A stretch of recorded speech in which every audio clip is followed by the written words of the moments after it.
ஜீ5 சரிகமப season 5ல ஒரு contestant தான் பவித்ரா அவர்கள். நெறைய இன்டர்வியூஸ்லாம் குடுத்துக்கிட்டு இருக்காங்க. ஒவ்வொரு இன்டர்வியூஸ்லயும் அவங்க கடந்து வந்த கடினமான பாதைய வந்து அவங்க பகிர்ந்துக்கிறாங்க. அவங்களுடைய கணவர் வந்து இறந்ததுக்கு அப்புறமா, அந்த ஒரு ஷாக்லயே அவங்க உட்கார்ந்திருந்தாங்க. பலரும் பலவிதமான ஒரு பேச்சுக்கள்லாம் பேசியிருந்தும், பவித்ரா வந்து ரொம்பவே ஸ்ட்ராங்கா தான் இருந்திருக்காங்க. பட் ஆனா ஒரு கட்டத்தில வந்துட்டு, ஐயோ! கணவன் இல்லாம நம்ம வாழ்ந்து என்ன செய்றதுன்னு சொல்லிட்டு, அதுவும் ஆசை கணவன், காதல் கணவன் இல்லையா?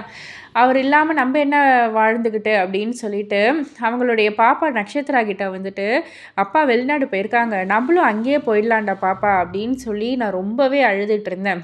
"சரிம்மா, அழாதம்மா" அப்படின்னு சொல்லிட்டு என் குழந்தையும் வந்து சொன்னா. என் கண்ண வந்து துடைக்கக்குள்ள தான் வந்து எனக்கு ஒரு மாதிரி எனக்கு டச் ஆச்சு. ஐயோ! இந்த குழந்தைக்காக தானே நம்ப அவ்வளோ ஆசையா எல்லாமே செஞ்சு நம்ப அப்படி வாழ்ந்தோம். இந்த குழந்தைக்காக வந்துட்டு நம்ம இருக்கணும்ல. அப்பாவும் இல்ல, அம்மாவும் இல்லன்னா இந்த குழந்தையோட நிலைமை என்ன? அவ வாழணும்ல.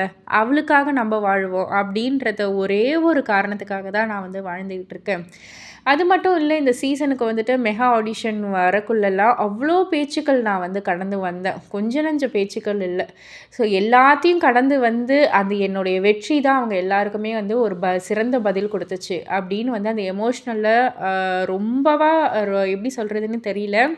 ரொம்பவே எமோஷனல் ஆகி வந்து சொன்ன ஒரு விஷயம், அனைவரையுமே வந்து கண்கலங்க வைக்கும் அப்படின்னே வந்து சொல்லலாம். இத பத்தி நீங்க என்ன நினைக்கிறீங்க? உங்களுடைய கருத்து என்ன? அப்படின்றத கீழ உள்ள கமெண்ட் பாக்ஸ்ல குறிப்பிட்டு சொல்லுங்க. மறக்காம சேனலுக்கு சப்ஸ்கிரைப் பண்ணி பக்கத்துல உள்ள பெல் ஐகான கிளிக் பண்ணிடுங்க.